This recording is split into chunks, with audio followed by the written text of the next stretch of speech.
The flower market at Covent Garden stirred to life, in that peculiar hour before true dawn, when London existed in shades of pewter and smoke, and the gaslight still burned against the autumn darkness like uncertain promises. The air hung heavy with moisture, that persistent drizzle which was neither rain nor mist but something in between, coating the cobblestones with a treacherous sheen and clinging to wool and silk alike with indiscriminate dampness. Among the weathered carts and makeshift stalls, where rough-handed men arranged chrysanthemums and dahlias with surprising tenderness, there stood a figure so incongruous she might have been a ghost from another world entirely, Lady Isadora Winthrop, though none who passed her now would know that name or the weight it once carried in London's most elegant ballrooms. Her hands, which had once worn gloves of the finest kid leather and touched nothing more troublesome than ivory fan sticks and crystal champagne flutes, now arranged roses with practiced efficiency, the thorns having long since taught her fingers where to grip and where to yield. She wore a gown of pale blue silk that had seen far better days, its hem muddied beyond redemption, its bodice mended so many times. The original stitching had become merely a suggestion beneath her careful repairs, yet she wore it as though it were still the height of fashion, her spine straight, her chin lifted with that particular grace that no amount of poverty could quite extinguish. The grey sky wept its cold tears upon her dark hair, once dressed by ladies' maids and adorned with ostrich plumes, now pinned simply at the nape of her neck with whatever pins she could spare. 2 years had passed since her father's disgrace, Lord Winthrop's name, now spoken only in whispers, associated with financial scandal, ruinous investments,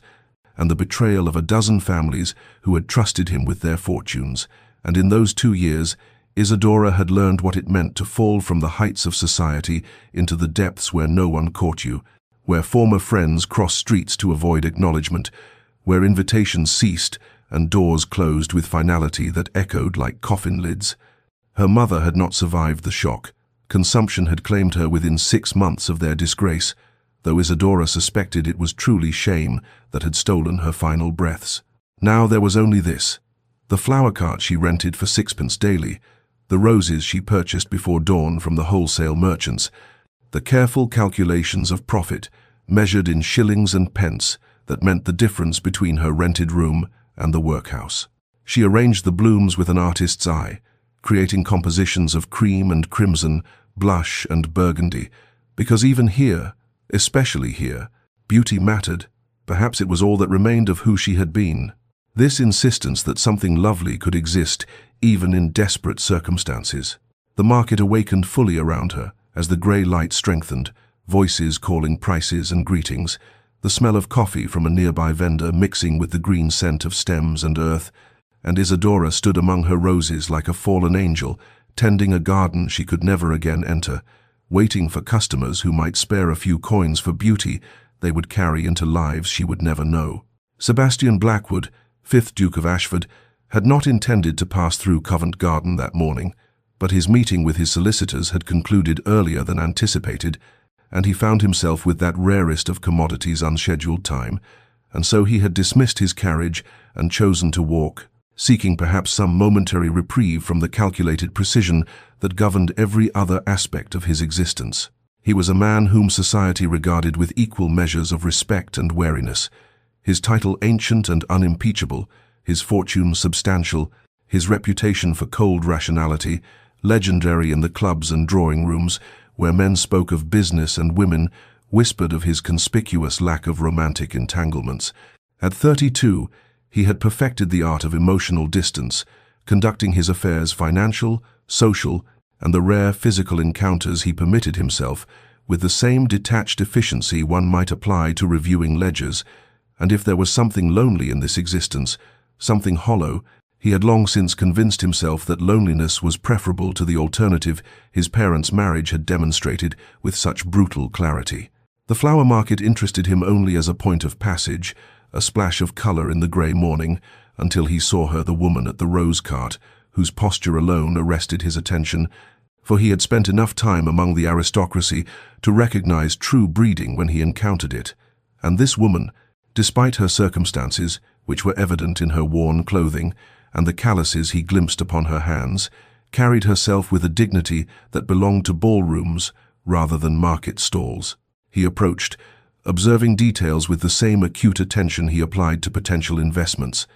The precision of her flower arrangements, the cleanliness of her person despite obvious poverty, and the way her eyes, remarkable eyes, grey as the morning itself, met his without either the false boldness of solicitation or the cringing deference he might have expected. "Your roses," he said, his voice carrying the clipped formality that had become his natural mode of speech. "They are exceptionally fine." She inclined her head with a grace that stirred something in his memory, though he could not immediately place it. "You are kind to say so, sir. They are freshly cut this morning. Would you care to purchase one?" Her voice confirmed what her bearing had suggested. This was no common flower girl, but someone who had known better circumstances, and Sebastian found himself unaccountably curious about the trajectory that had brought her to this place. "A single stem," he replied, selecting a cream-colored bloom of particular perfection. Their fingers did not touch as she wrapped it in paper, but he was aware of her nonetheless, of the contradiction she represented, of the way she treated this transaction with the same courtesy she might have applied to far grander exchanges. He paid her twice what she asked, and when she began to protest, he silenced her with a look that brooked no argument. "For the quality," he said simply, and took his rose, and walked away feeling strangely unsettled, though he could not have articulated why. He did not recognize her, not then, but something in her face lingered in his thoughts throughout the day, a puzzle his mind worried at even as he conducted his business. And that night, alone in his study, he found himself studying the rose he had placed in a crystal vase, wondering about the woman who had sold it to him with such quiet dignity, and experiencing the unfamiliar sensation of wanting to know more. Isadora's days had acquired the rhythm of necessity, that particular cadence which poverty imposes upon those unaccustomed to its demands, and she rose each morning in darkness 4:30 by the cracked porcelain clock in her rented room to make her way through streets still populated by night's final stragglers to the wholesale market, where she purchased her roses, selecting each stem with the critical eye her mother had once applied to choosing fabrics for ball gowns, rejecting any bloom that showed the slightest imperfection, for she had learned that her customers, though they might not consciously recognize quality, responded to it nonetheless, and quality was the only advantage she possessed over the dozen other flower sellers who competed for the same coins. By 6 o'clock she was at her cart, arranging the roses into displays that caught what little light the grey autumn mornings offered, and she remained there until dusk claimed the market, her feet aching in boots that needed resoling, her hands chapped despite the salve she made from stolen moments and cheaper ingredients, speaking to customers with the same courtesy she had once employed in drawing rooms, never allowing her voice to rise in the common hawker's cry, never permitting desperation to show in her demeanor, for dignity, her mother had taught her, was not contingent upon circumstance, but upon choice. One could choose to maintain standards, even when the world conspired to strip them away. The other vendors had regarded her with suspicion initially, this incongruous gentlewoman in their midst, but time and genuine kindness had softened their reserve, and now she counted among her friends Mrs. Davison, who sold violets and spoke with rough affection, and old Tom, whose chrysanthemums occupied the neighboring cart, and who had more than once shared his lunch when Isadora's coins had run too short, and the pie-seller's daughter Mary, who dreamed of a position in a great house and asked Isadora endless questions about the world she had lost, questions Isadora answered with patience, though each one was a small knife to her heart, reminding her of what she had been. Her room, reached by 4 flights of narrow stairs in a building that sagged with age and housed a dozen other souls in similar straits, measured perhaps 10 feet square and contained a narrow bed, a washstand, a single chair, and a trunk that held what remained of her former life. 2 other dresses, her mother's pearl earrings which she could not bear to sell, a miniature portrait of her parents in happier times, and a pressed rose from her coming-out ball when she had worn white silk and danced with a dozen suitors and believed the world was full of endless promise. She kept this room as she kept herself, scrupulously clean despite the building's pervasive grime. The single window washed weekly, her few possessions arranged with care, maintaining the standards her upbringing had instilled, because to let them slip would be to surrender the last bastion of who she had been, and she had sworn at her mother's grave that she would not beg, would not compromise her principles, would not seek rescue through the only means available to beautiful, destitute women, would instead endure whatever hardship necessary to preserve some essential core of self that poverty could not purchase and shame could not claim, though there were nights when exhaustion and despair whispered seductive arguments for surrender, and she had to remind herself why dignity mattered, had to hear her mother's voice speaking across the barrier of death, telling her that circumstances were temporary but character was eternal, and so she rose each morning and arranged her roses and maintained her standards and waited, though for what she could not have said, for some change in fortune that reason told her would never arrive. The next morning Sebastian returned, and the morning after that, and in the days that followed his appearances acquired the regularity of a habit,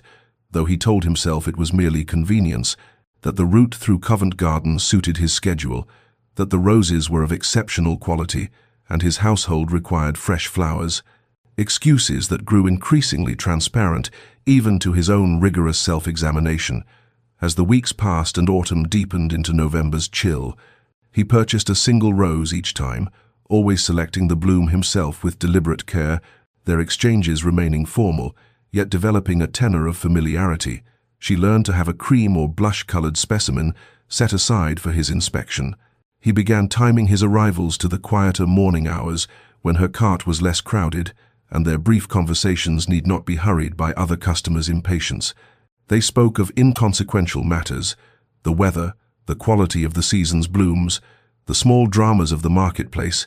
yet Sebastian found himself listening not merely to her words, but to the intelligence behind them, the education evident in her vocabulary, the breeding that shaped her syntax, and he observed details that his business acumen had trained him to notice: the way her hands trembled slightly on the coldest mornings, the increasing thinness of her face as winter's hardship mounted, the fact that her coat, though meticulously maintained, was wholly inadequate for the season's demands. He fought against the interest she provoked, reminding himself that curiosity was the first breach in walls he had spent years constructing, and that his father's violence and his mother's suffering had taught him that emotional engagement led only to pain, that the cold precision with which he conducted his life was not emptiness but protection, yet still he returned, drawn by something he would not name, troubled by the contradiction of her circumstances and her dignity, by the mystery of how she had arrived at this particular desperation. His inquiries, conducted with the discretion his position and resources made possible, had yielded her identity within a fortnight. Lady Isadora Winthrop, daughter of the late Earl of Pembury, whose financial crimes and subsequent suicide had scandalized society 3 years prior. A young woman who had been engaged to Lord Edmund Pierce before her family's ruin, and who had subsequently vanished from society's view, presumed to have sought refuge with distant relations, or perhaps worse fates that drawing rooms discussed in whispers. Knowing her story only deepened the enigma she represented, for she had clearly chosen this hard independence over the alternatives available to beautiful, desperate women, had maintained some essential core of self that poverty had not corrupted, and Sebastian found himself experiencing an unfamiliar emotion that he eventually, reluctantly, identified as admiration. Though admiration was dangerous, was the beginning of regard, and regard led to attachment, and attachment was the very thing he had vowed never to permit. Isadora, for her part, noticed his consistency without ascribing significance to it beyond gratitude, assuming him to be simply a kind gentleman of regular habits who appreciated quality and who perhaps, in his formal courtesy, recognized something of breeding in her despite her fallen circumstances, and she treated him with the same dignified professionalism she offered all her customers,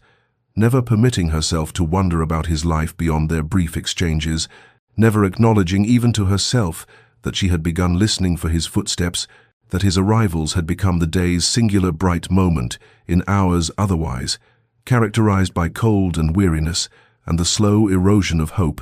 for to acknowledge such things would be to admit a dependence she could not afford. And so the weeks passed with their careful dance of approach and restraint, neither speaking what both had begun, in their different ways, to feel. December arrived with a cruelty particular to London winters, the cold possessing a damp, penetrating quality that no amount of layering could fully repel. And on a morning when frost silvered the cobblestones, and Isadora's breath emerged in visible clouds, Sebastian appeared at her cart, before the market had properly awakened, the sky still holding night's darkness at its edges, and without preamble or greeting, he gestured to her entire display and said quietly, "I should like to purchase them all."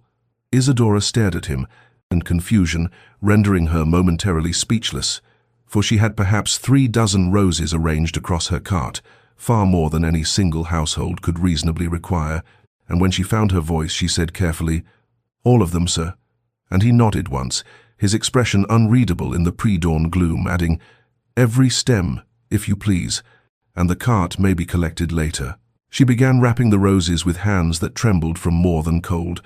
her mind calculating the sum with a hope that felt dangerous, for this single transaction would cover nearly a month's rent, would allow her to purchase a proper winter coat, would provide a cushion against the grinding daily terror of destitution. Yet even as she worked, she felt the strangeness of the gesture, the excess that suggested motivation beyond mere need for flowers,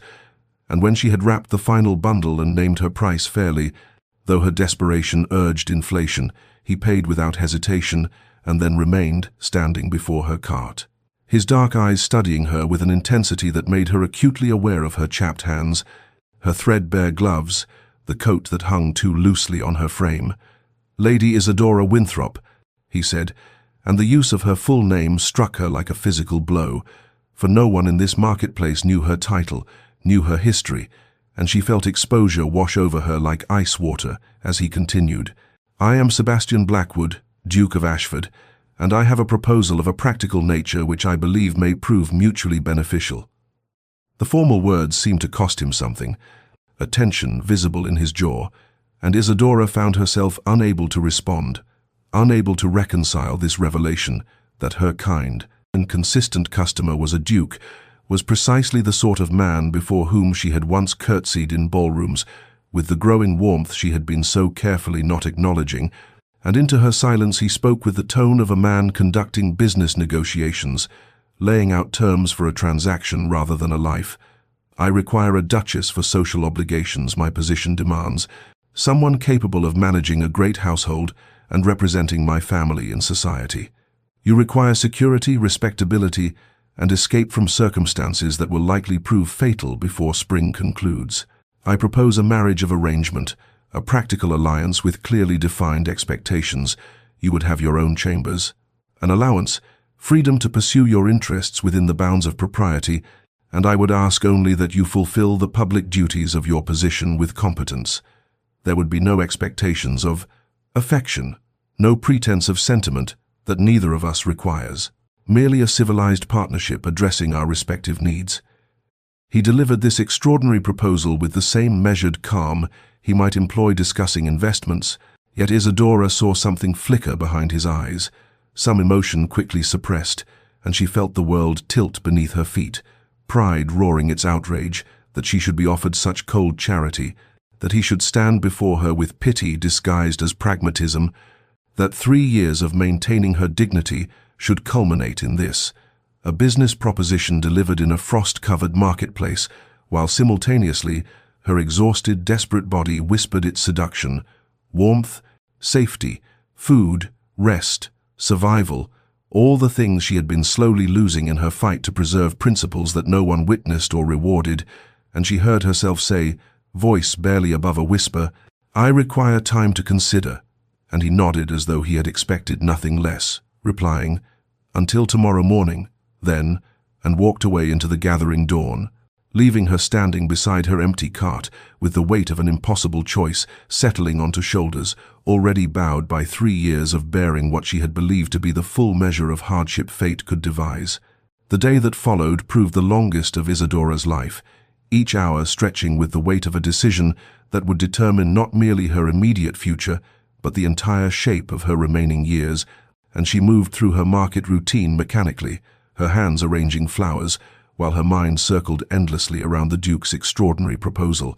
examining it from every angle as one might study a jewel for flaws, searching for the hidden cost that such offers always carried. Her friends in the market, Sally, who sold apples,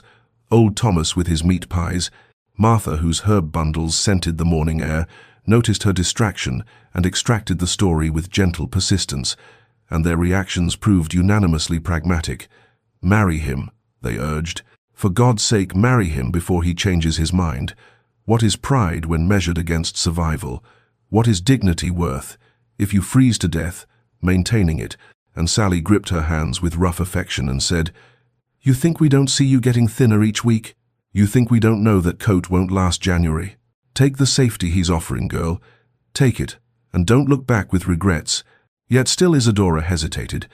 not from any romantic notion that she deserved love. 3 years of hardship had thoroughly cured her of such fancies, but from a bone-deep resistance to becoming any man's obligation, any man's charitable project, a resistance rooted in the final shreds of pride that poverty had not yet managed to strip away. She returned to her small room as evening fell, climbed the narrow stairs past peeling wallpaper and the smell of boiled cabbage, entered the space that was barely large enough for her cot and single chair, and sat in darkness as night deepened beyond her window, remembering her mother who had died 6 months before her father's exposure, who had perhaps known what was coming and chosen escape through illness, who had gripped Isadora's hand in those final days and whispered, "Courage is not always loud, my darling. Sometimes it is simply the quiet decision to continue, to adapt, to survive with whatever grace we can muster in circumstances that offer no graceful options." Words that Isadora had carried through every degradation of her fall from society to street vendor, words that returned now with the force of guidance from beyond the grave. She thought of Sebastian's dark eyes holding something unspoken beneath their careful formality, thought of his consistent kindness over the weeks of his visits, thought of how he had framed his proposal not as rescue but as mutual benefit, granting her the dignity of believing herself useful rather than merely pitied. And she wondered if perhaps this arrangement might prove not imprisonment, but reprieve, not surrender but strategic retreat,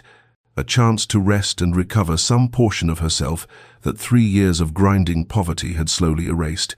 And as dawn approached with its pale light filtering through her inadequate curtains, she made her decision with the clarity that comes from having exhausted all other options, acknowledging that pride was a luxury she could no longer afford, and that survival itself required a form of courage her mother would have recognized. Morning found her at her cart earlier than usual, arranging the much-reduced stock that remained after Sebastian's purchase, and when he appeared through the market's stirring crowds, punctual as always,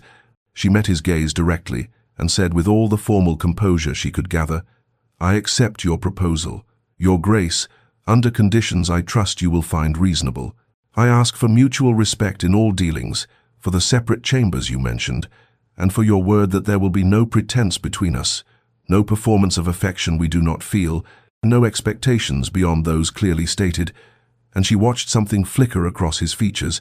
relief perhaps, or was it disappointment? Some emotion quickly mastered as he nodded once and replied,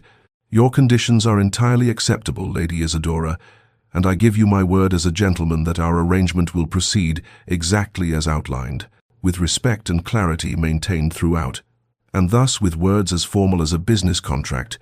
spoken in a frost-covered marketplace as vendors began their morning songs and the city awakened around them, Isadora Winthrop agreed to become a duchess, sealing a bargain that both believed would remain forever, bound by practicality and reason,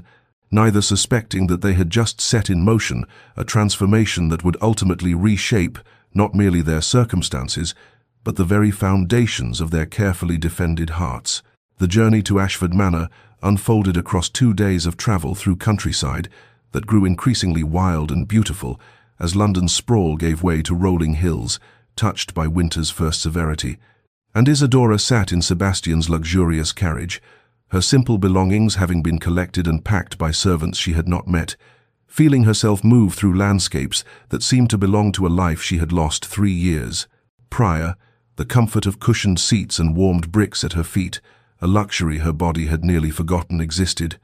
while Sebastian rode alongside on horseback, maintaining the physical distance that seemed to define their arrangement, speaking with her only during brief stops at coaching inns, where he ensured her comfort with formal courtesy that revealed nothing of the man beneath the title. Ashford Manor revealed itself as they crested a final hill at twilight, and Isadora felt her breath catch despite her determination to remain composed, for the estate spread before her with a grandeur that exceeded even her family's former holdings. grey stone wings embracing manicured gardens, windows blazing with light, columns and balustrades, speaking of generations of accumulated wealth and power, and she understood with sudden clarity that she was entering not merely a house, but a world with its own hierarchies and histories, a world that would regard her with suspicion, regardless of the ring Sebastian had placed upon her finger during their brief, coldly civil ceremony in a London chapel 3 days prior. The staff assembled in the entrance hall to meet their new Duchess, and Isadora read their judgment in carefully neutral expressions: the housekeeper, Mrs. Pemberton's assessing gaze, the butler's slight hesitation before bowing, the younger maid's whispered exchanges barely concealed, and she knew they were measuring her against Sebastian's mother, against expectations of what a duchess should be, finding her wanting in the essential requirement of having been chosen for love rather than convenience. Yet she met their inspection with the grace her mother had trained into her very bones, acknowledging each introduction with appropriate warmth while maintaining the dignity her position required. Her chambers proved both magnificent and isolating, a suite of rooms decorated in pale blues and silver, furniture of such quality that her hands trembled slightly as she touched the silk counterpane, windows overlooking gardens that stretched toward woodland in the gathering darkness, and a maid, young, nervous, helped her unpack her pathetically few belongings into wardrobes and drawers, designed for a wardrobe 10 times the size. The girl's pity barely concealed as she arranged Isadora's threadbare dresses beside the new garments. Sebastian had ordered made beautiful things in rich fabrics that Isadora had not yet brought herself to wear, feeling they belonged to a role she was performing rather than a life she inhabited. Dinner that first evening unfolded in a dining room of oppressive formality, just herself and Sebastian at opposite ends of a table designed to seat 20, courses arriving and departing in silence, broken only by the most necessary exchanges about travel, fatigue, and household arrangements. And as footmen served food of a richness her shrunken stomach could barely manage, Sebastian outlined the expectations of her position with the precision of a general briefing: his officer social calls she would need to make, entertainments she would be expected to host, charitable committees appropriate for a duchess's involvement, standards of dress and deportment required for someone bearing his family's name.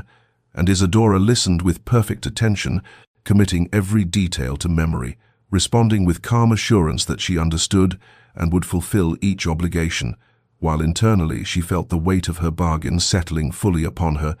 the understanding that she had exchanged one form of survival for another, trading the physical hardship of poverty for the emotional isolation of this vast, cold house. And when Sebastian finally dismissed her with formal politeness, expressing hope that she would rest well in her new home,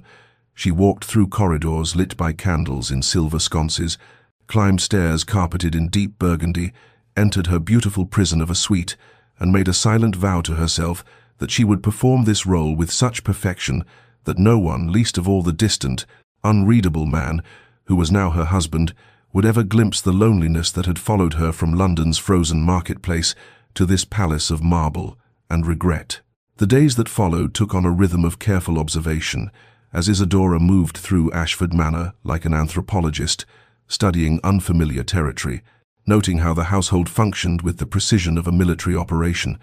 Mrs. Pemberton directing maids and footmen with subtle gestures, the butler maintaining standards that would have satisfied royalty, and beneath the surface efficiency ran currents of loyalty to Sebastian and wariness toward herself. The interloper who had arrived without warning to claim a position for which she had not been vetted by the usual mechanisms of aristocratic approval, and into this delicate ecosystem arrived Lady Caroline Blackwood on the 5th morning of Isadora's residence. Sebastian's younger sister, sweeping into the breakfast room with the confidence of someone who had never questioned her place in the world. Her beauty sharp where Isadora's was soft, her assessment immediate and unfavorable as her grey eyes, so like her brother's, travelled over Isadora's carefully chosen morning dress and found it wanting in some indefinable way that her cool greeting made perfectly clear. "So you are the flower seller my brother has installed as Duchess. How very democratic of him. I do hope you are not overwhelmed by the responsibilities of a position that others spend their entire lives preparing to assume." Isadora felt the cut as it was intended, but years of maintaining dignity through her father's disgrace had taught her to absorb such blows without flinching, and she met Caroline's gaze with calm directness and replied, "I am grateful for your brother's confidence in my abilities, Lady Caroline, and I assure you I take my responsibilities most seriously. Perhaps you might advise me on the local families I should call upon, as I understand you are familiar with the neighborhood," turning the attack into a request that politeness required Caroline to fulfill, and she saw surprise flicker across the younger woman's features before the mask of aristocratic disdain returned, though something in Caroline's subsequent conversation suggested a reluctant respect for someone who would not be easily intimidated. The true test arrived 3 days later, when Sebastian informed her at breakfast, their only shared meal, taken in awkward near silence, that they would be hosting a small dinner party, 12 guests, local gentry, and a baron with his wife. Nothing overwhelming but sufficient to introduce the new Duchess to society, and Isadora felt her stomach tighten with nervousness she dared not show, knowing that her performance at this event would determine how the surrounding families received her, whether they would accept Sebastian's choice or quietly mock it in their drawing rooms, and she spent the intervening days in careful preparation, consulting with Mrs. Pemberton on menus and precedents, reviewing her knowledge of current affairs and local concerns, selecting her dress with strategic care, not the new gowns Sebastian had provided, which might seem pretentious, but her one remaining evening dress from her former life, altered and refreshed, speaking of genteel poverty rather than purchased position. The evening itself unfolded with the heightened awareness of a soldier entering battle, guests arriving in their carriages, Isadora standing beside Sebastian in the entrance hall to receive them, feeling his solid presence at her side, even as the distance between them remained carefully maintained. And as she greeted Lord and Lady Hartwick, Sir James and his daughter, the Baron and Baroness, others whose names she committed to memory with desperate focus, she felt her old training rising through years of dormancy,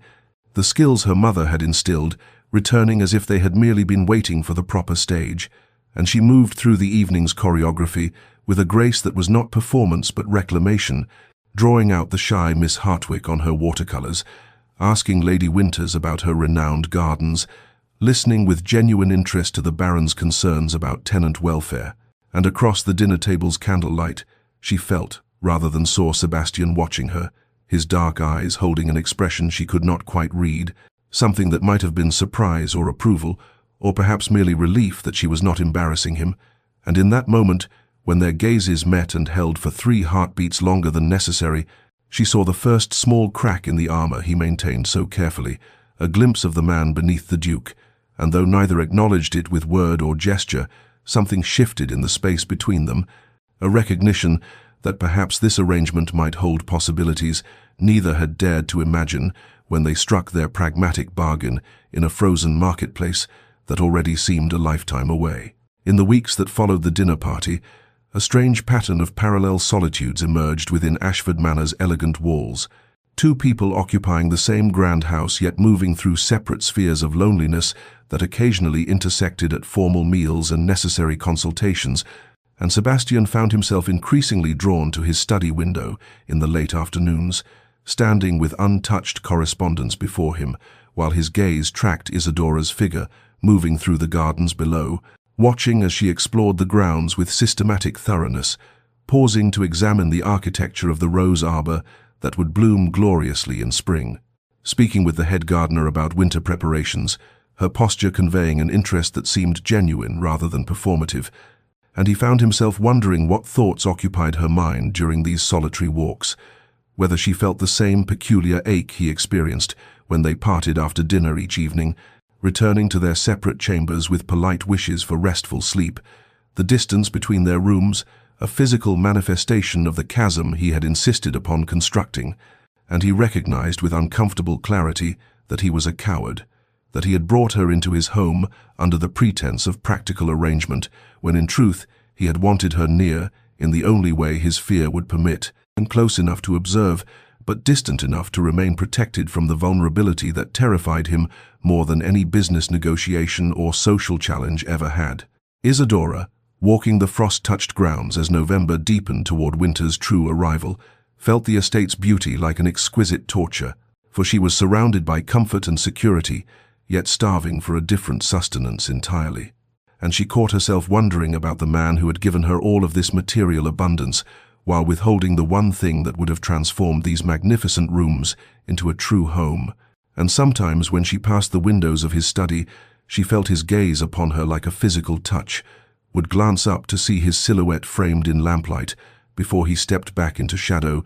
and she wondered what he thought in those moments, whether he felt any fraction of the longing that had begun to grow in her chest, despite her determination to honor their agreement's emotional boundaries, whether beneath his controlled exterior lived a man capable of the warmth she sometimes glimpsed in unguarded moments, and she reminded herself sternly that such speculation was both foolish and dangerous,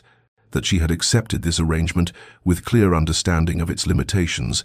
yet her heart seemed unwilling to maintain the discipline her mind counseled, and she found herself arranging flowers for his study, though he had not requested such attention,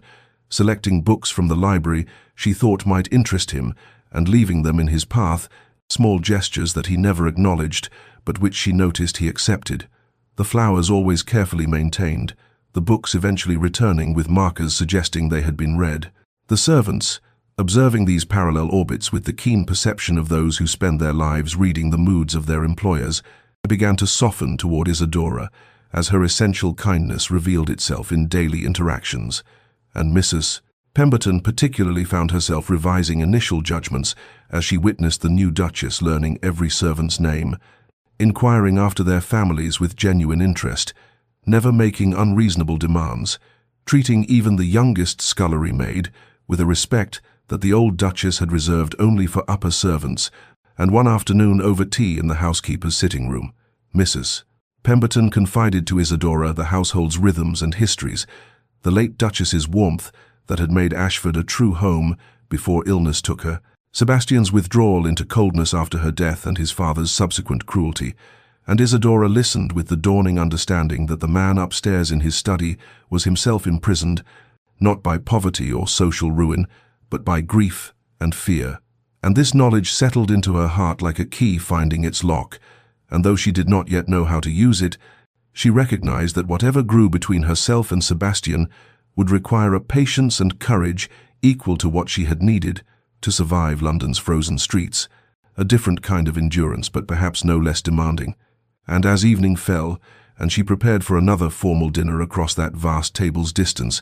she felt something shifting in her resolve, a quiet determination that this beautiful, lonely house might yet become something more than a magnificent prison for two people, too wounded to risk the very connection they both secretly craved. The crisis arrived with winter's first true cold, sweeping through the village with the merciless efficiency of all such visitations upon the poor, and word reached the manor through the head gardener, whose sister lived among the estate workers' cottages, that fever had taken hold, children burning with illness while their parents struggled to maintain work obligations and tend the sick simultaneously.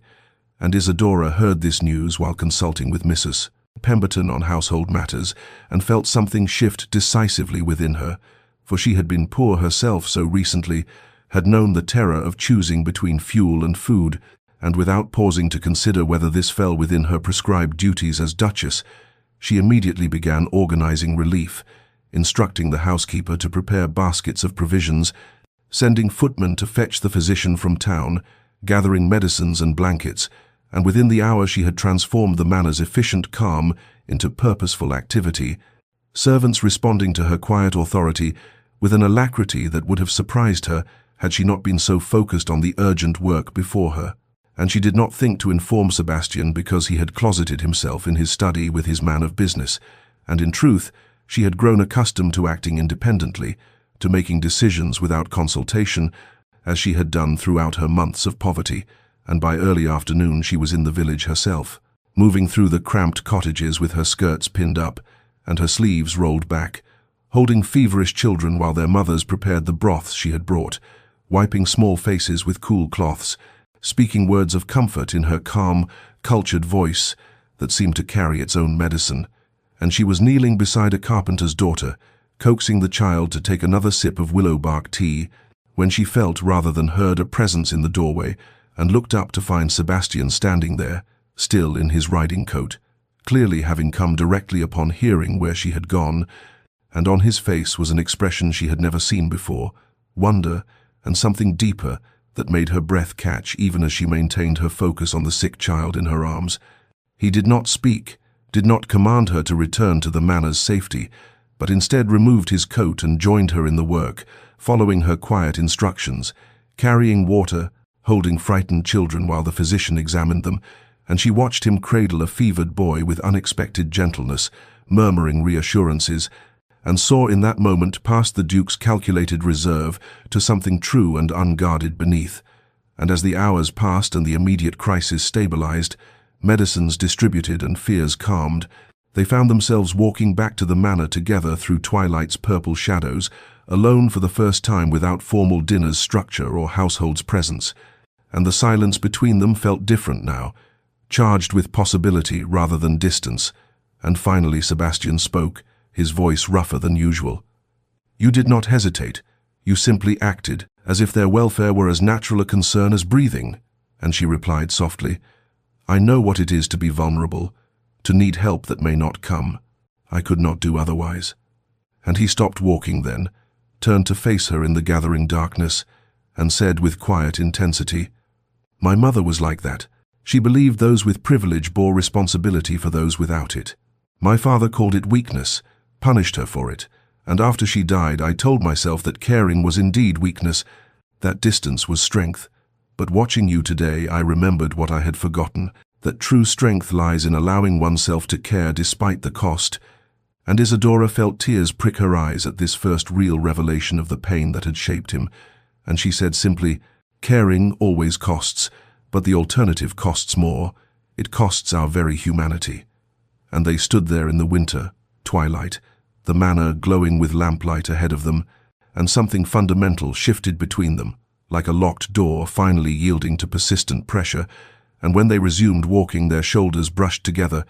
neither moving away from the contact, and this small touch spoke what neither yet dared to say aloud. The months that followed unfolded with the subtle transformation of seasons, autumn deepening toward winter's approach with that peculiar quality of English weather that shifts gradually yet inexorably, and within Ashford Manor's gracious walls, a parallel transformation occurred through gestures so small they might have escaped. Notice had either Sebastian or Isadora been observing from outside their own carefully maintained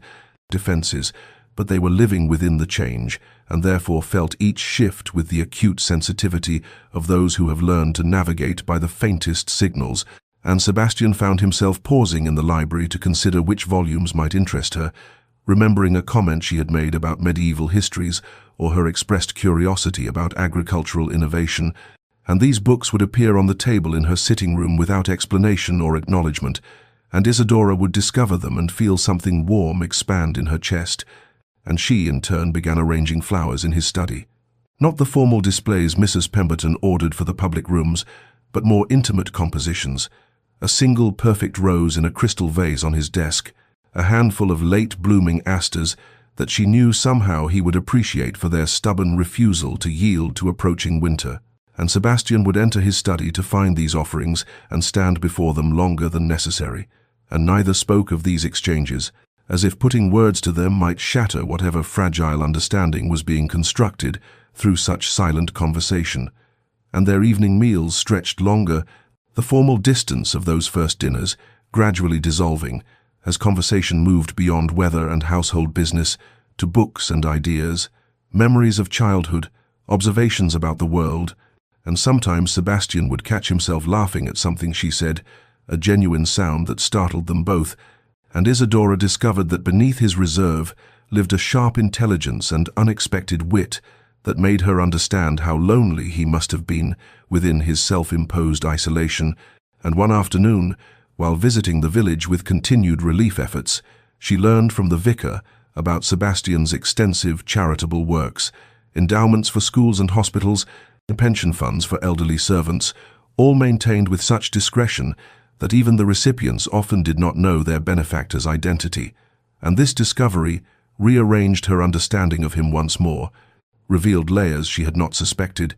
and that same week, Sebastian, rising before dawn for an early ride, caught sight of movement in the gardens and discovered Isadora walking the frost-silvered paths in the grey light before sunrise, wrapped in a heavy cloak, and he watched from the terrace as she moved through that liminal hour between night and day, and realized with a sharp pang of recognition that she still kept her flower seller's schedule, rising at an hour when most ladies of her station slept peacefully.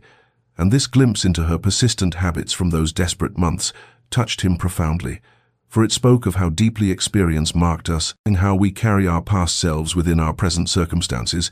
And the next morning he joined her in the garden without explanation, simply appeared at her side in the dawn silence, and they walked together without speaking, their breath clouding in the cold air. And this too became a pattern, this shared witness to the day's beginning. And though they maintained the careful boundaries of their arrangement, sleeping in separate chambers, never touching beyond the formal requirements of social occasions, something was undeniably shifting between them, like ice beginning its spring thaw, slow and inexorable, beautiful and terrifying, in equal measure. The house party descended upon Ashford Manor with all the weight of social obligation that Sebastian had long understood as part of his role, and the preparations consumed weeks, as Mrs. Pemberton coordinated with Isadora to ensure every detail met the exacting standards required when hosting members of the highest aristocracy, and Isadora felt the old anxiety of her former life return as she reviewed guest lists and seating arrangements, for these were the very people among whom she had once moved as an equal, who had then turned away when scandal tainted her family name. And Sebastian observed her tension during their morning walks, but said nothing, respecting her privacy, even as he wished he possessed the words to offer comfort. And when the guests began arriving in their magnificent carriages, filling the manor with noise and expectation, Isadora stood beside Sebastian in the entrance hall, receiving them with perfect grace, her training reasserting itself despite the years of poverty between then and now. And most guests treated her with cool politeness, accepting her as Sebastian's choice while clearly reserving judgment, until Lady Vivienne Ashcroft arrived in a rustle of emerald silk and barely concealed triumph, for Vivienne had once been considered the most likely candidate for Duchess, her family's connections impeccable, her beauty celebrated, and she had expected Sebastian's proposal before he had instead withdrawn into his fortress of isolation, and now she swept into the manor with her diplomat husband, Sir Percy Ashcroft, trailing behind, and her eyes found Isadora with the precision of a blade finding its target.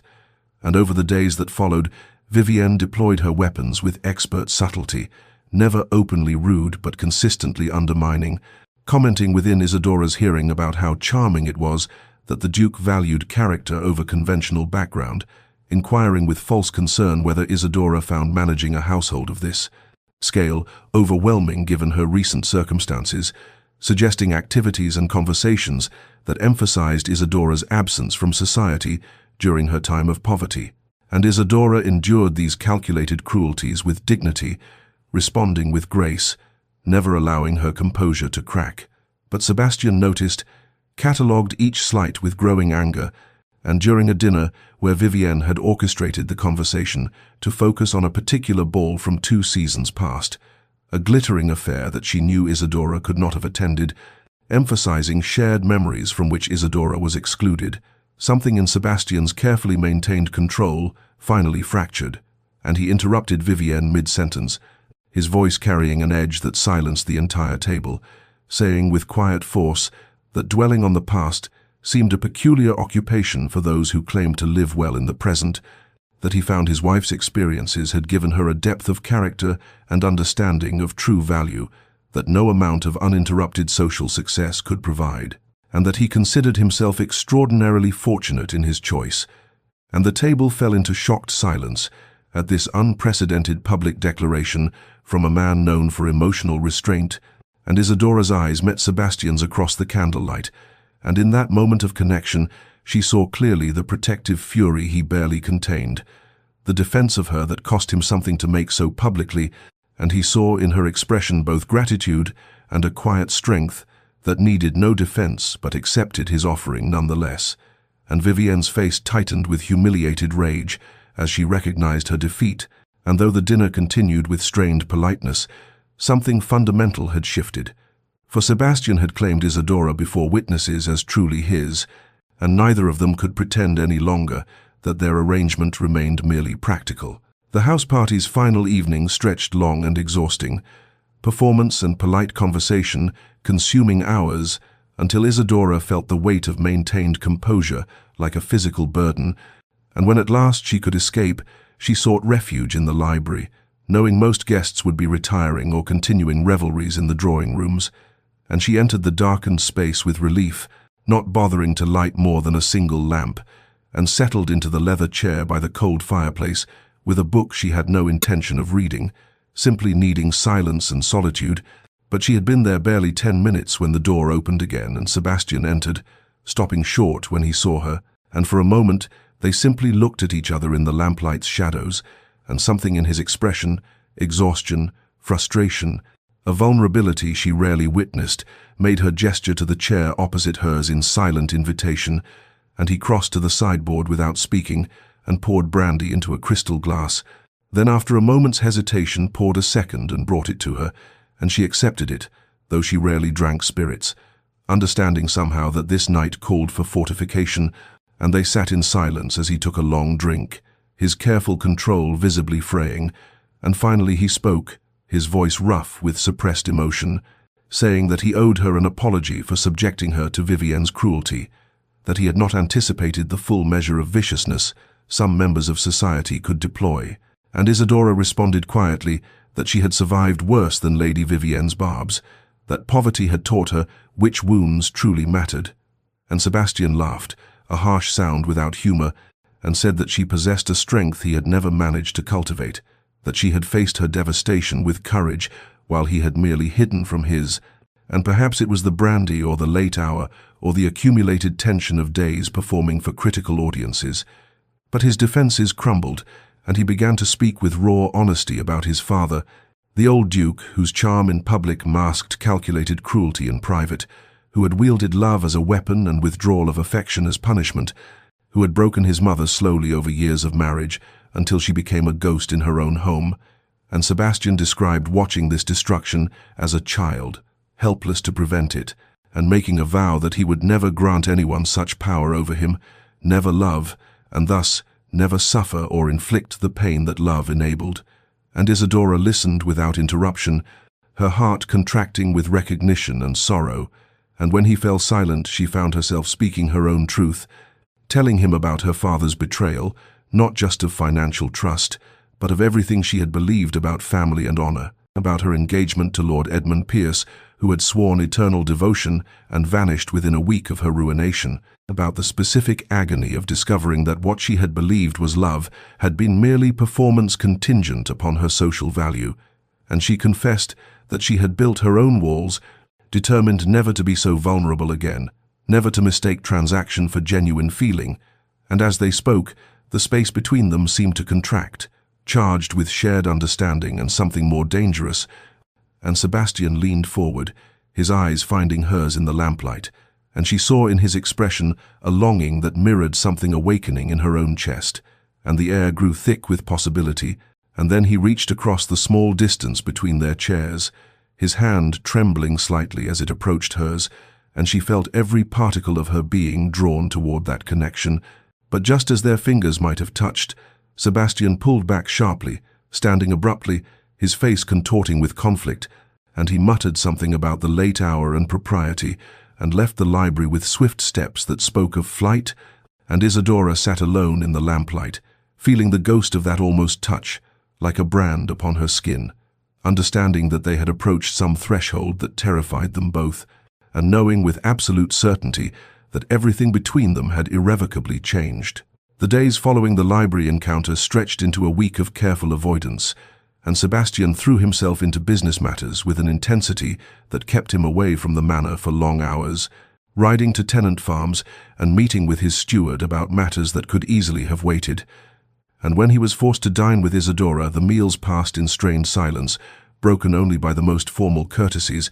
and she watched him retreat behind walls that now seemed higher than before, and the pain of it lodged beneath her ribs like something physical, and for having glimpsed the man beneath the armor, made his renewed distance unbearable. And she wondered with growing desperation whether she possessed the strength to continue this half-life, loving him while he ran from the very connection that might save them both, and she maintained her dignity through sheer force of will, continuing her duties as Duchess with flawless grace. But Mrs. Pemberton noticed the shadows beneath her eyes and the way her smiles no longer reached beyond performance, and one grey afternoon as November settled its cold grip upon the estate, Lady Caroline arrived unannounced and sweeping into the manor with her characteristic energy, and she took one look at Isadora's careful composure and her brother's notable absence, and understood immediately that some crisis had occurred, and after dinner, when Sebastian retreated to his study as had become his pattern, Caroline followed and closed the door behind her with a decisive click, and though Isadora could not hear the words exchanged, she heard Caroline's raised voice through the heavy oak, and the word "coward" carried clearly. And later Caroline found Isadora in the music room, and took her hands with surprising gentleness, and said that some men required battering down of their defenses from both sides, that Sebastian had spent so many years building his fortress that he no longer remembered how to open the gates, and that Isadora should not mistake his fear for lack of feeling, and Isadora felt tears threaten at this kindness, but maintained her composure and thanked Caroline for her concern. And the next morning brought the post, and among the usual correspondence was a letter addressed in a hand.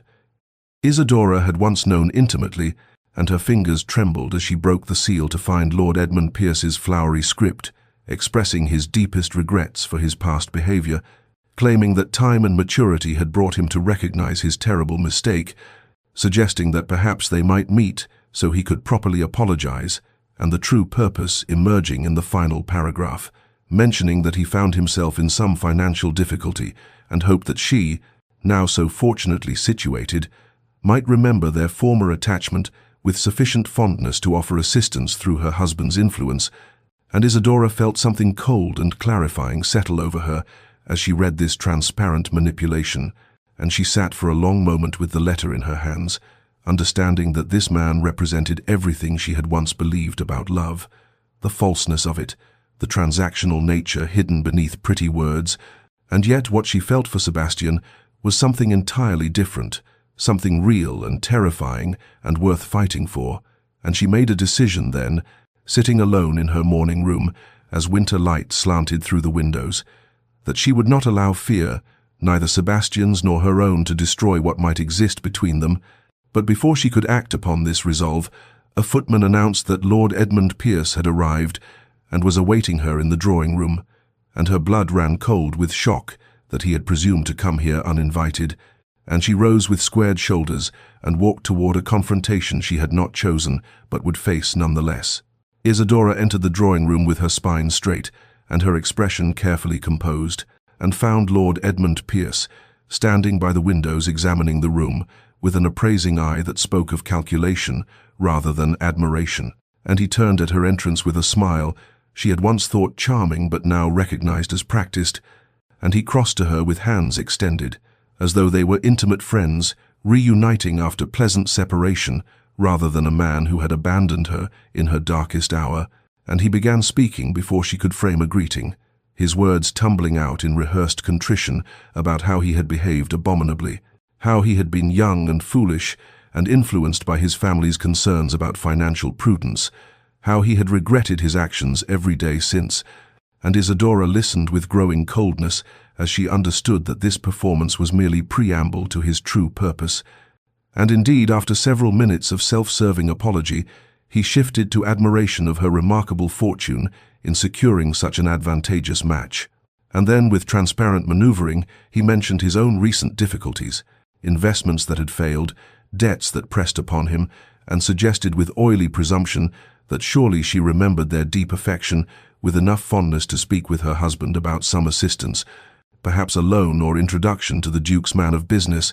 and Isadora felt rage kindle beneath her careful composure at his audacity in presuming upon connection he himself had severed, and she opened her mouth to deliver a cutting dismissal when the drawing-room door opened with such force that it struck the wall,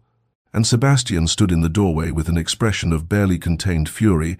and his eyes moved from Isadora to Edmund and back again with dangerous assessment, and Edmund had the poor judgment to speak first, introducing himself with false cheer and making some comment about renewing old acquaintances,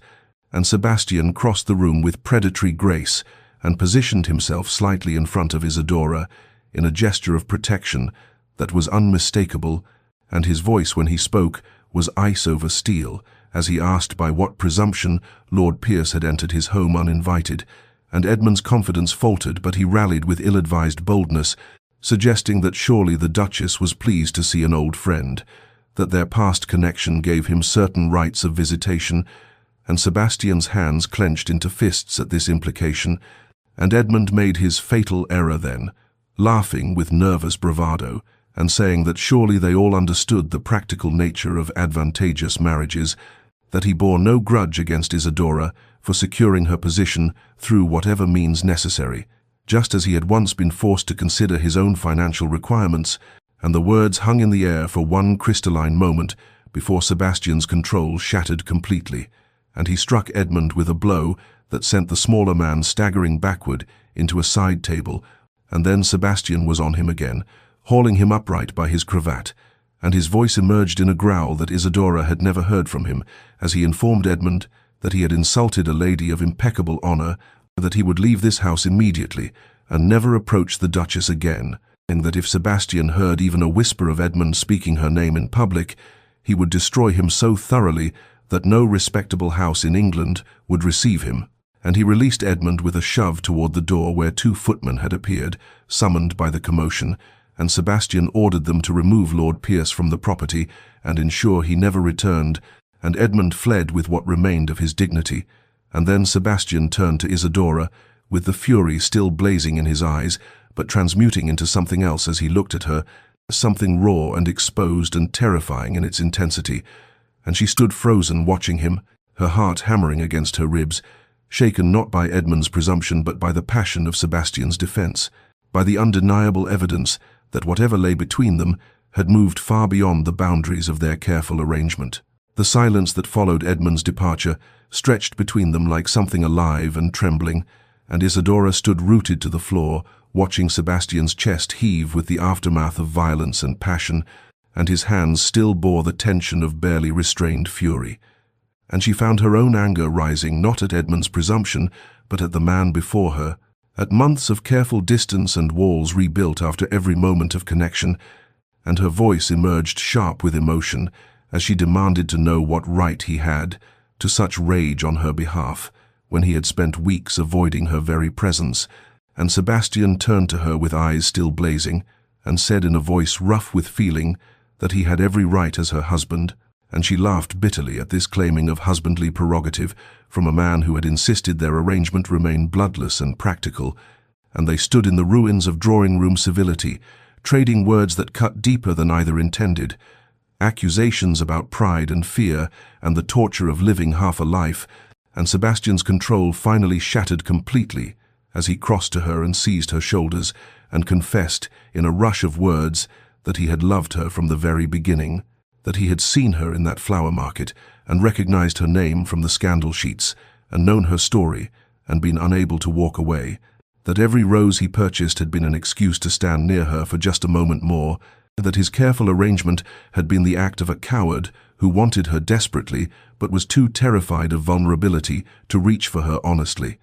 And Isidora stared at him as these words poured forth like a dam breaking, and her anger transmuted into something else as she understood the depth of his deception, and she struck his chest with her palm and demanded to know how he could have been so cruel to bind her to him while maintaining such distance, to make her love him while pretending indifference, and at her words times make her love him, times. Sebastian went utterly still, and his hands gentled on her shoulders as he asked in a voice stripped of all defenses whether she meant what those words implied. And Isidora felt tears burn in her eyes as she confessed that yes, she loved him, that she had fought against it with every particle of her being but had fallen nonetheless, that watching him retreat after the library had been agony, that she could not continue in this half-existence of being his wife in name while remaining strangers in truth. And Sebastian's expression crumbled into something raw and exposed,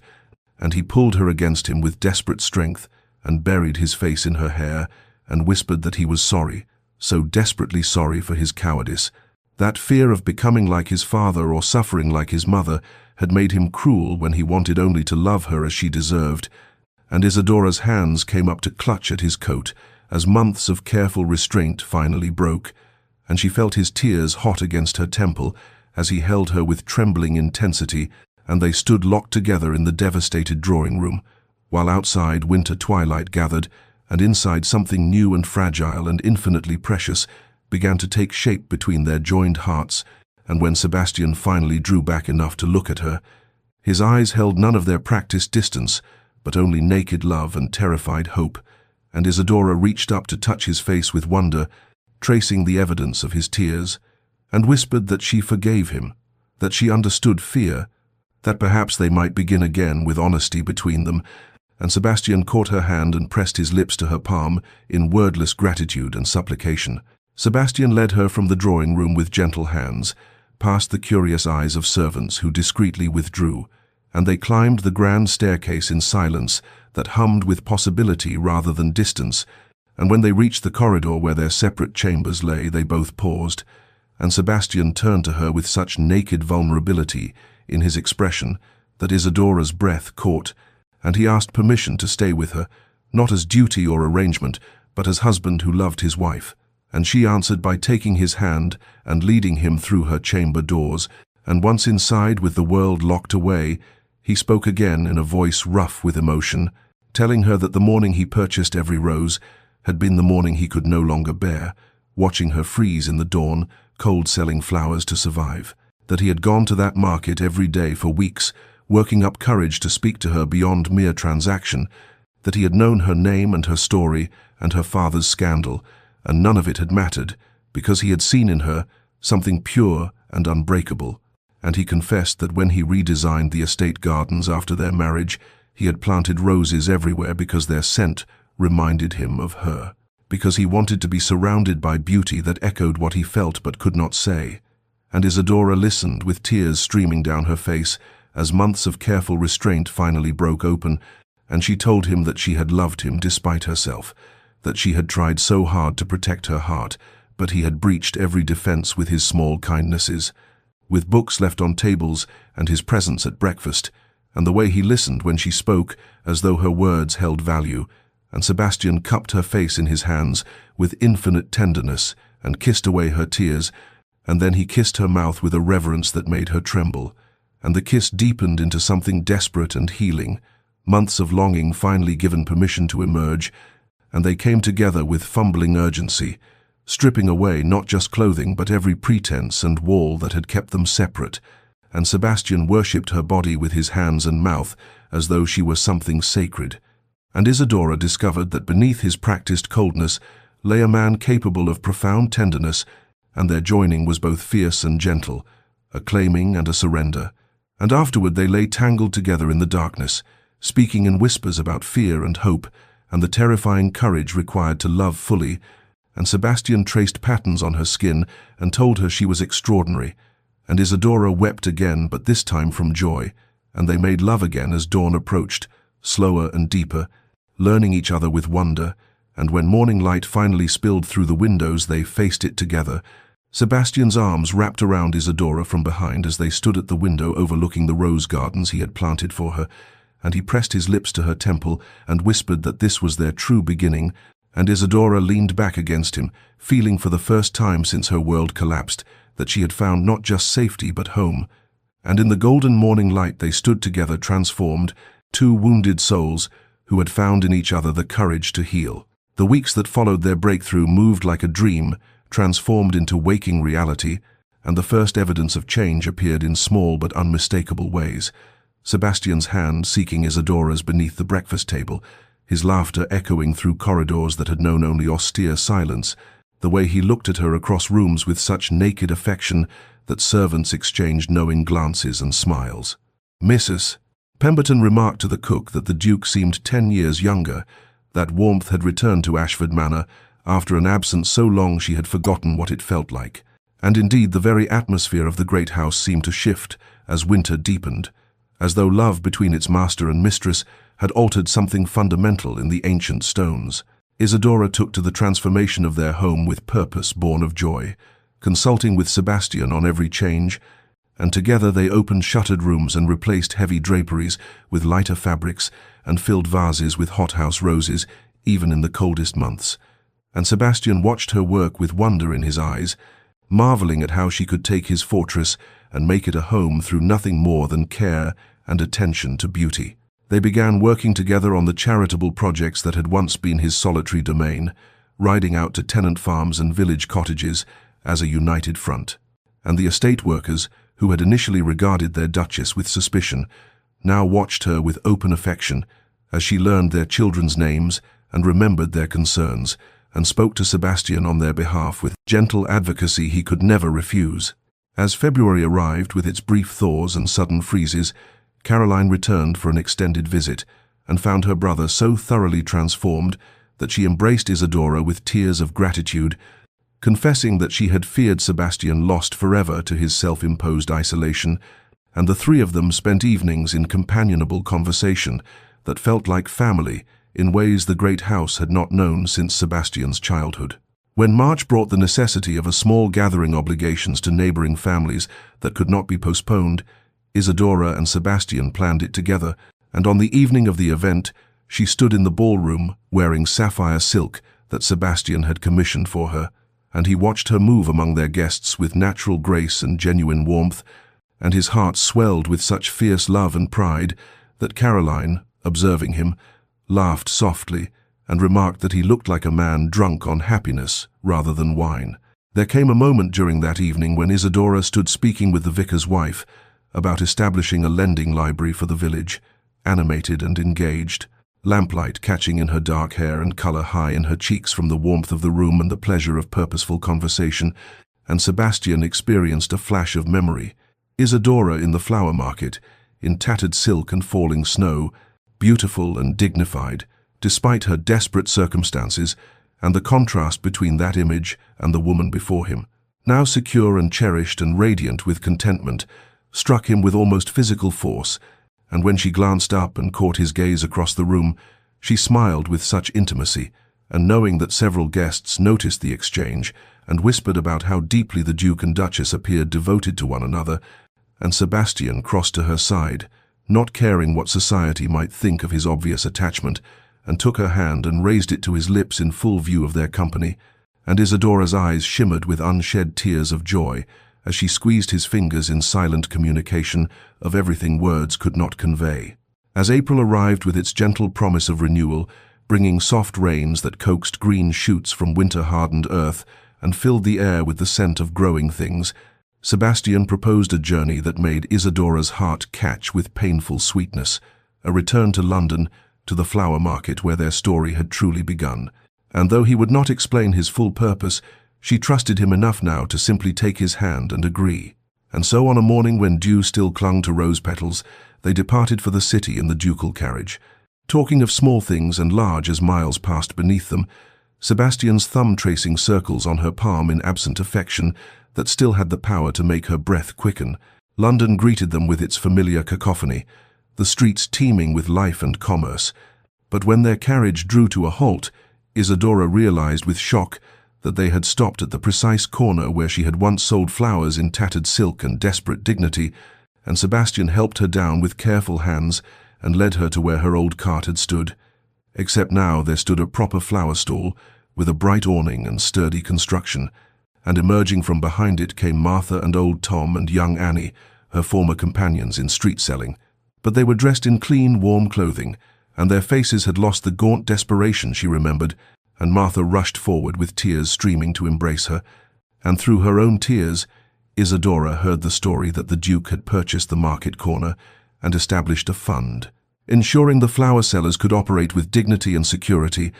that he had arranged proper shelter and fair prices and protection from the harsh elements that had once been their constant enemy. And Isidora turned to Sebastian with such overwhelming emotion that words failed her, and he simply drew her close and whispered against her hair that he could not change her past suffering, but he could honor it by ensuring others need not endure the same. And they spent hours among her old friends who blessed them both and spoke of the Duke's generosity with reverence, and Isidora saw in Sebastian's gesture not just kindness, but a profound understanding of what those desperate months had meant to her, how they had forged her strength even as they had broken her circumstances, and when they finally returned to their lodgings as afternoon light turned golden, she felt such fullness of heart that she thought she might burst with it. And that evening, as they dined privately in their rooms, she took Sebastian's hand and placed it upon her belly, and told him in a voice trembling with joy that she carried his child, that their love had created new life, and Sebastian's face transformed with such wonder and fierce tenderness that she saw the last shadow of the cold, distant Duke finally dissolve forever, replaced entirely by the man she loved, and he knelt before her chair and pressed his forehead to her stomach, and wept tears he had perhaps not shed since childhood. And Isidora cradled his head against her and felt the perfect rightness of this moment, spring bringing promise of new life to them as it brought renewal to the world, their transformation complete, their future unfolding like petals opening to sunlight.